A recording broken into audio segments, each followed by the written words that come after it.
Anyhow, big week. We're really excited about going to Boise in a big challenge.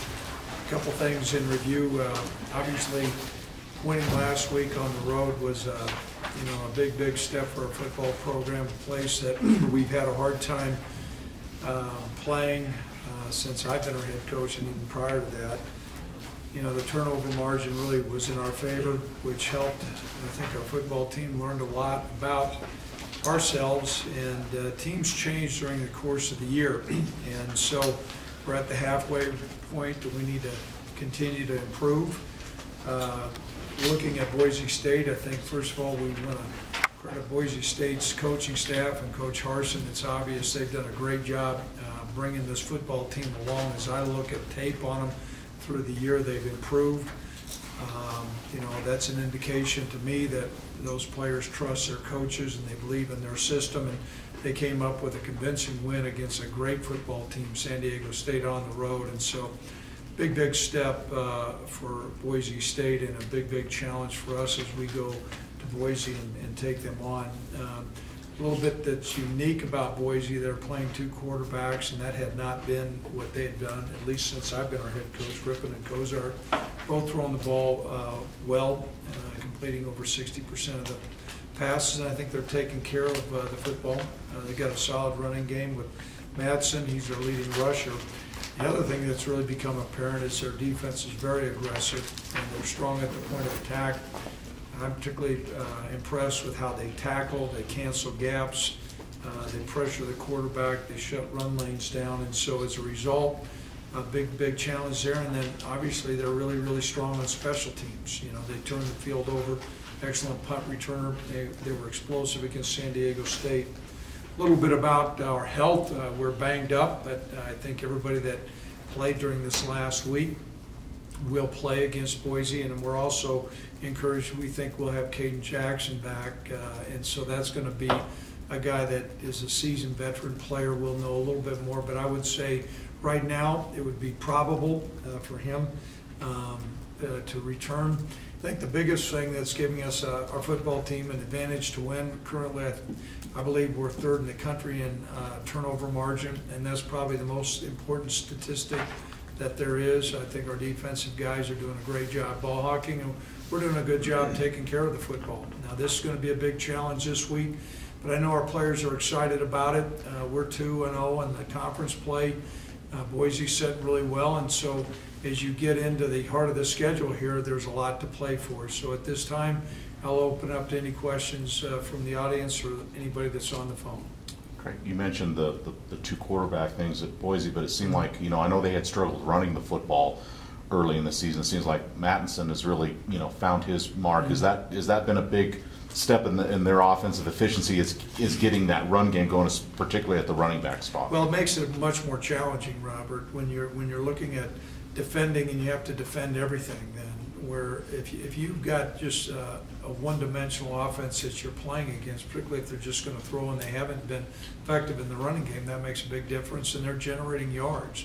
And Madsen's a good running back, and their offensive line's doing a good job. What does, I guess, Kozar do compared to Rippon? Obviously, Rippon's been, one of the top QBs in the league here. What different does he bring? A little bit more mobility. It's not that Rippon's not mobile, but I think a little bit more mobile. And what's interesting, though, is his completion percentage is a little bit better than Rippon. But it's a 1-2 punch, and it does pose somewhat of a challenge. They are a little bit different. They do some different things with those guys. You said you're hopeful to get Caden back. Mm-hmm. You put him back. You keep rushing there. Do you have to just kind of see how practice goes to see how you may line up offensive line wise this week? When we met with our sports medicine staff early this morning, they were positive. They felt like he'd be back. We'll find out a little bit more today. We'll be in a non-padded practice, see how he moves around. He was feeling really good last week. He's had good mobility in it, and it was just going to be about getting his strength back, and we'll be able to tell a little bit more. The great thing about Caden is he's played so many games. It's taken so many repetitions. You're not looking at a newer guy. You're looking at a seasoned veteran guy, and you're also looking at a guy that probably has as much to do with leadership within that offensive line. Coach, with Alonzo, do you have a sense of how long he might be out for, and I guess how fortunate was it that Ryan was able to fill in last week? Well, that was kind of almost a battlefield promotion. I mean, it happened one step because we had planned to play Ryan at guard. It looks like Alonzo will be out the remaining of the year. We'll find out a little bit more once they complete the surgery. So it's safe to assume Ryan stays at tackle then. Mm-hmm. Is that? That's correct. Yep. You mentioned, the defense and the turnover margin, and just your thoughts of how Rico's played. I think 4 interceptions now, and I know he was pretty good last year too. But is it just another year in the system and the confidence, or has anything changed with him? Because he's certainly been a very productive guy. He certainly has. If you ask him, he knows exactly how many interceptions he has. But what you see is a guy that he's made 2 really, I think, spectacular interceptions against Iowa and this last week. And those are hard catches to make because they came off a deflection. And he's done a good job in man coverage. He's done a good job on special teams. He's been not a great addition because he played last year, but I think he's certainly playing more consistent, and that's been very helpful. Coach, you talk about confidence. You guys have won 3 straight. I know last year is last year, but you beat Boise State for the first time in program history. Is there some confidence with this group now that you've gotten on a little bit of roll and knowing that they have a win in their history with the guys that are veterans on this team against Boise? Well, I think we said last year's last year, but there's somewhat of a feeling, okay, we can't compete because until last year we were not even on the same field. Going on the road and playing in there would be a little bit more of a unique situation. There is a confidence level our football team has. There was a feeling in the locker room after the Utah State game. We had to win it the hard way, and sometimes those wins can really help propel you to a great trajectory.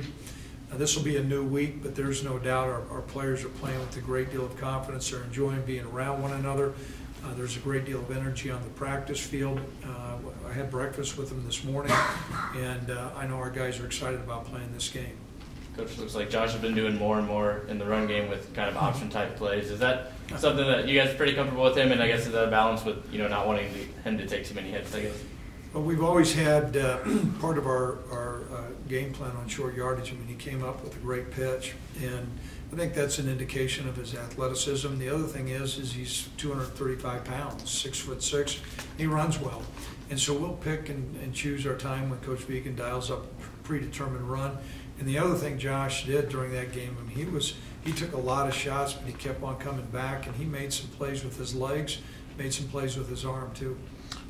Continuing with the running game, Craig, I know you had, went with Trey most of the time, and again, I know as a true freshman, he's still learning and stuff. Are you still liking what you're seeing there and moving forward with him, or continue to maybe mix a couple other guys, or how are you kind of seeing that, I guess? We're going to look at it during the course of this week, Robert, but I would say right now Trey will get the lion's share of the carries. But we always evaluate during practice. Trey's getting better. A lot of the runs that may seem simple to you and I or some person up in the stands are really more complex than what you might see. So his learning curve, he didn't have the ability or the advantage of going through fall camp. We switched him after fall camp, and so he's still on a learning curve, but he's doing some good things. Talk about Carl and just, a year removed from the injury, coach, and just the impact he continues to make, especially he and Kevin Prosser off the edge. That's been a big Carl was playing really well before he tore his ACL last year, and to have he and KP back, they're really athletic guys that have length and great quickness. So both of them bring something different as far as their pass rushing ability. Carl played his best game of the year. The interception was a big time play, but then there was other things. I mean, the safety that he came up with and the other pressures on the quarterback, and we'll need for him to play well. But it's encouraging to see he's carrying more weight and he's using that weight. Greg, you mentioned you saw something in the team this weekend. You saw something. Is it tangible when you win on the road that you see a different feel for a team, or is it just a feel about how a team operates on the road? When you say tangible, I would say overcoming adversity and not playing in your home field, and then kind of being in an environment that you're not normally used to, and yet having adversity and then staying poised and composed and then competing.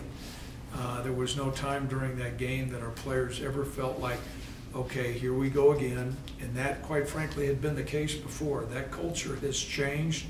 And there's a competitive attitude with this football team, and not only a competitive attitude, but belief that we're going to win. And that became really apparent during this game. We had to have a last drive, and our offense answered the bell. And, I thought Utah State did some nice things defensively. And so that's just another step forward in the maturation process of our program.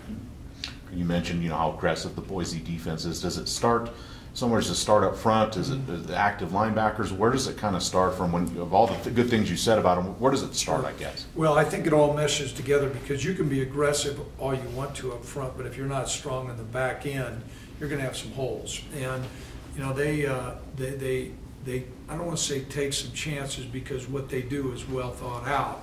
However, if you don't have guys in the back end to be able to cover up some of those aggressive plays, then you're going to have some problems. So you've got to really experience.